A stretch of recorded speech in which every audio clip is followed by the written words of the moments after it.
జపం చేసుకుంటూ ఉంటాడు. ఆ దారిలోనే వెన్నెల, హాసిని అనే ఇద్దరు అక్క చెల్లెళ్ళు వెళ్తుంటారు. వాళ్ళిద్దరూ కూడా స్వామీజీని చూస్తారు. అక్క, పగటి వేషగాళ్ళంటే నేను ఏదో అనుకున్నాను కానీ ఇతన్ని చూస్తుంటే ఇప్పుడు నాకు భలే సరదాగా అనిపిస్తుంది. వీధి నాటకాలు కూడా వేస్తారనుకుంటా. తప్పు హాసిని, అలా అనకూడదు. అతన్ని చూస్తే స్వామీజీలాగా ఉన్నారు. మనం తెలిసి తెలియక మాట్లాడకూడదు. చెంపలు వేసుకో, కళ్ళు పోతాయి. నువ్వన్నట్టు ఆయన స్వామీజీ అయితే ఆయన దగ్గర చాలా మాయలు ఉంటాయి. ఆ మాయతో మనకు ఉపయోగపడేది ఏదైనా చేయమని అడుగుదాం పదా. ఆ మాటలకి వెన్నెల వద్దని చెప్పింది. అయినప్పటికీ హాసిని అస్సలు లేదు. స్వామీజీ దగ్గరికి వెళ్ళి అతన్ని కదిలిస్తుంది. స్వామి, స్వామి, ఒకసారి నా మాట విను స్వామి. మాకేదైనా సాయం చేయవా స్వామి? నా మాట వినిపిస్తుందా అంటూ అతన్ని కదిలిస్తుంది. చాలాసేపటికి స్వామి కోపంగా ఆమెను కసిరిస్తూ, మూర్ఖురాల, నీకు కొంచెం కూడా తెలియలేదా? ఒక స్వామీజీ ధ్యానంలో ఉన్నప్పుడు అతని ధ్యానాన్ని భంగం చేశావు. దీనికి నేను నీకు శిక్ష విధిస్తాను. స్వామి, ఎలాంటి శిక్ష అయినా విధించండి, కానీ అక్కడ అంతా బాగుండేలాగా చూడండి. ఇంతలో వెన్నెల అక్కడికి వచ్చి స్వామీజీతో చాలా వినయంగా, స్వామి, తను నా చెల్లెలు, ఆమె మీద మీరు కోపం చూపించకండి. తను చాలా మంచి అమ్మాయి, కొంచెం అల్లరి చేస్తుందంతే. దయచేసి ఆమెకు ఎలాంటి శిక్ష విధించకండి. మీరు శిక్ష వేయాలనుకుంటే నాకు వెయ్యండి. స్వామీజీ ఆమె యొక్క మాటలు విని ఆశ్చర్యపోతాడు. ఆమెకున్న వినయం, చెల్లెల పట్ల ప్రేమ చూసి ఆశ్చర్యంగా, నీ పేరేమిటి తల్లి? నా పేరు వెన్నెల స్వామి. ఆహా, ఎంత చక్కని పేరు. వెన్నెల వలె నీ హృదయం కూడా చల్లగా ఉంది.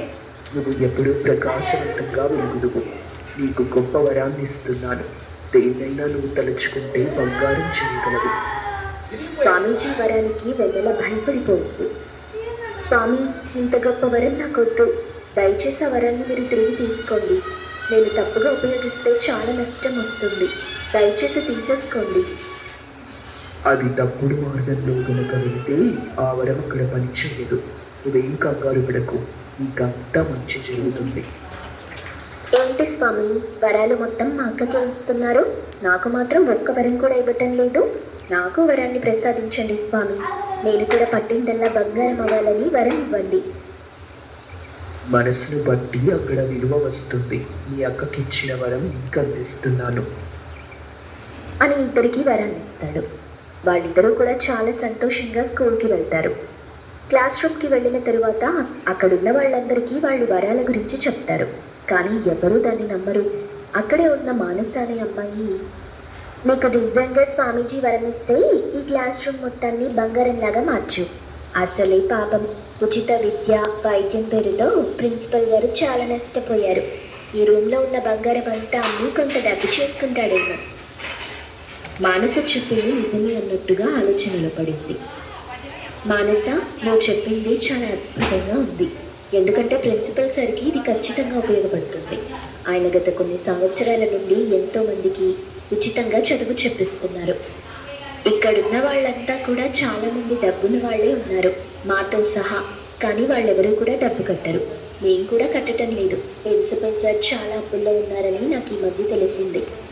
ఖచ్చితంగా ఈ వరం ఆయనకు ఉపయోగపడుతుంది, కాబట్టి నువ్వు కోరుకున్నట్టే చేస్తాను అని చెప్పి తను కోరుకున్నట్టుగానే ఆ గది మొత్తాన్ని బంగారమయంగా మారుస్తుంది. దాన్ని చూసి వాళ్ళు ఆశ్చర్యపోతారు. చాలా అద్భుతమైన వరం.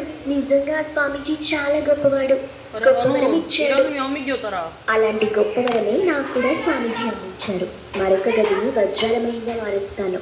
ఎందుకంటే స్వామీజీ నాకు ఇచ్చిన వరం ఏంటంటే నా మనసుని బట్టి అక్కడ మార్పు వస్తుంది అన్నాడు. మా అక్క మనసు బంగారం అయితే నా మనసు వజ్రం లాంటిది. ఇప్పుడు నేను గది మొత్తాన్ని వజ్రంలాగా మారుస్తాను అంటూ వాళ్ళందరినీ కూడా మరో గదికి తీసుకెళ్తుంది. అక్కడ గది మొత్తాన్ని వజ్రంగా మారమని ఆదేశిస్తుంది. విచిత్రంగా వజ్రానికి బదులు వెండి గదిగా మారుతుంది. దాన్నంతా చూసి వాళ్ళు నవ్వుకుంటారు. ఓసే హాసిని, నీ మనసు బంగారం కాదు వజ్రమల్లో, కానీ ఇక్కడ చూస్తే వెండి అయింది. ఇప్పుడన్నా అర్థమైందా ఇక్కడున్న వాళ్ళందరూ నీకంటే ఎక్కువగా నీ అక్కతో ఎందుకు స్నేహం చేస్తారో? ఎప్పటికైనా నీ బుద్ధి మార్చుకోవాలి. డబ్బుల్ని కదా అని పొగరు చూపించకు. అందరితో కలిసిమెలిసి ఉండటం నేర్చుకో అని మానస పెద్దగా అరవడంతో చాలా కోపంగా అక్కడి నుండి వెళ్ళిపోతుంది హాసిని. ఆమె సరాసరి కోపంగా స్వామీజీ దగ్గరికి వెళ్ళింది. స్వామీజీ భోజనం చేస్తుంటాడు. ఓ స్వామి, ఆ భోజనం కాసేపు పక్కన పెట్టు. కావాలంటే నేను నీకు మరొక భోజనం తీసుకొచ్చిస్తాను. నేను అడిగే ప్రశ్నలకి తొందరగా సమాధానం చెప్పు. తర్వాత భోజనం చెయ్యి. కాదు కూడదంటే మాత్రం అస్సలు బాగోదు. స్వామీజీ తన భోజనం కూడా పక్కన పెట్టి తన సమస్యను తీర్చాలనుకుంటాడు. ఇంతలోనే హాసిని ఆ భోజనాన్ని పక్కకు పెడుతుంది.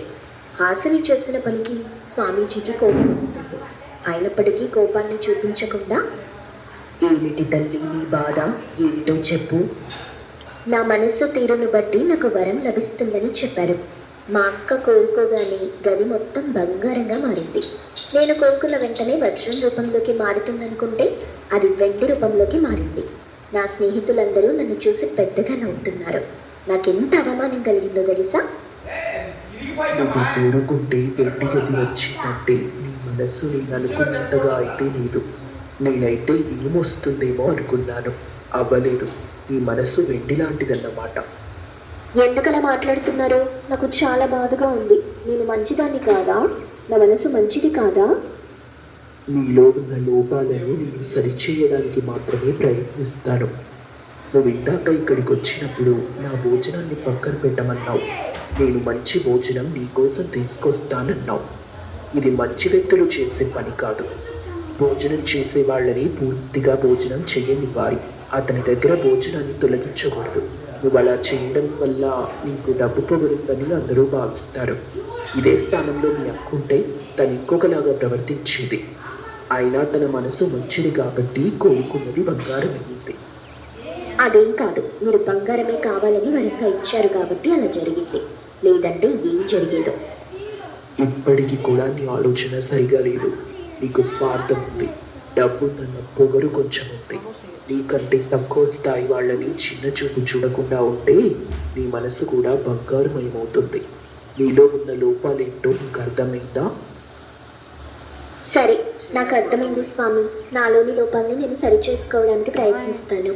వెళ్ళొస్తాను అని చెప్పి అక్కడి నుండి వెళ్ళిపోతుంది. తను సరాసరి స్కూల్కి వెళ్ళే సమయానికి పగలగొడుతూ ఉంటారు. అలా పగలగొడుతూ ఉంటే అక్కడ బంగారం, వెండి చాలా వస్తూ ఉంటుంది. దాన్ని చూసిన ప్రిన్సిపల్ ఎంతగానో సంతోషిస్తూ, అమ్మా, ఆ స్వామీజీ గొప్ప వరం ఇచ్చాడు. మీ జీవితాలను, నా జీవితాలను మార్చివేసింది ఆ వరం. ఆయనకు నేను కృతజ్ఞతలు చెప్పుకుంటున్నానని చెప్పు. తప్పకుండా చెప్తాను ప్రిన్సిపల్ గారు. ఖచ్చితంగా దీన్ని మీరు మంచి పనులకు ఉపయోగిస్తారని నమ్ముతున్నాను. ఖచ్చితంగా అలాగే చేస్తాను అంటూ చెప్పాడు. ఇక అక్కడ ఉన్న అన్ని క్లాస్ రూమ్లని బంగారు గదులుగా మారుస్తూ ఉంటుంది వెన్నెల. మరికొన్ని గదులను హాసిని వెండిగా మారుస్తూ ఉంటుంది. అలా రోజులు గడుస్తున్నాయి. వాళ్ళు చేసిన పని ఎంతో ఉపకారంగా మారుతుంది. అందరూ సంతోషిస్తారు. కొన్ని రోజులు గడిచాయి. హాసినిలో మార్పు వస్తుంది. తన మనసు చాలా మారిపోతుంది. అప్పటి నుండి తను కోరుకున్నది కూడా వజ్రాల రూపంలోకి మారుతుంది. దాన్ని చూసి ఆమె ఎంతగానో సంతోషిస్తుంది. దాన్ని చూసి స్నేహితులు కూడా ఆనందిస్తారు.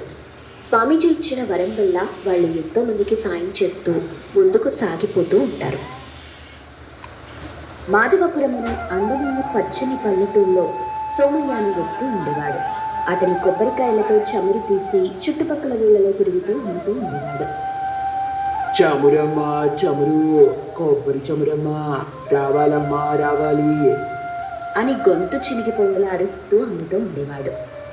అమ్మా, చమురు పెట్టుకుంటే జుట్టుకి చాలా మంచిదమ్మా, రావాలమ్మా, రావాలి అని అమ్మి వచ్చే డబ్బుతో తన ఇద్దరు బిడ్డల్ని, భార్యని పోషించుకుంటూ ఉండేవాడు. ఇంట్లో సోమయ్య కూతుళ్ళు రాగిని, మోహిని కూడా ఆ నూనె వాడేవారు. సోమయ్య భార్య అయిన సుగుణమ్మ ఇద్దరు కూతుళ్ళని కూర్చోబెట్టి చమురు పెట్టి బాగా జడేసేది.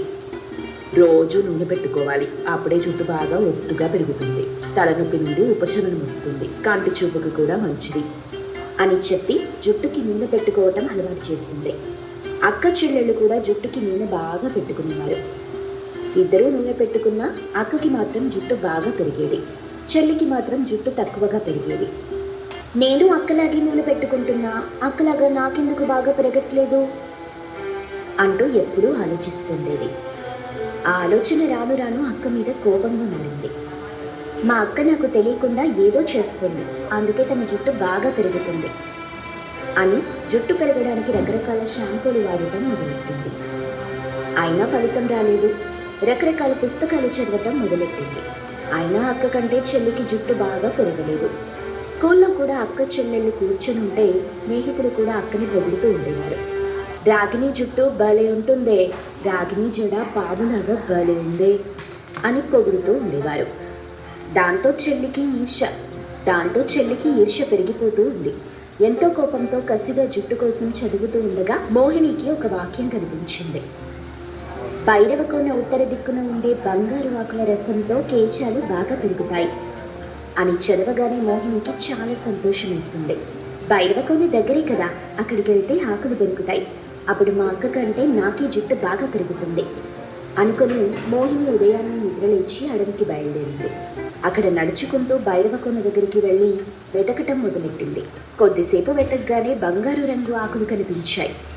ఏయ్, నా పంట పండింది, బంగారు ఆకులు ఇవే అనుకుని ఆత్రంగా బంగారు రంగుల ఆకులు తీసుకుంది.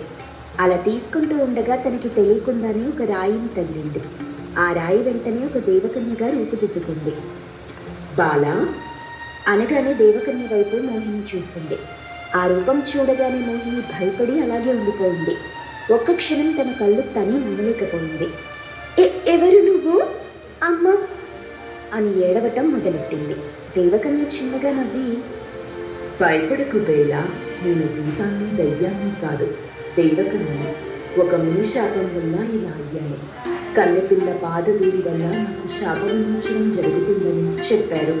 నీ వల్ల నాకు విముక్తి కలిగింది అంటూ ఎంతో ప్రశాంతంగా హుందాగా చెప్పింది. ఆ మాటలు అర్థం కాగానే మోహినికి కొంచెం ఆనందం వేసింది. మీ వల్ల నాకు ఏ ప్రమాదం లేదు కదా అనగానే దేవక భయపడ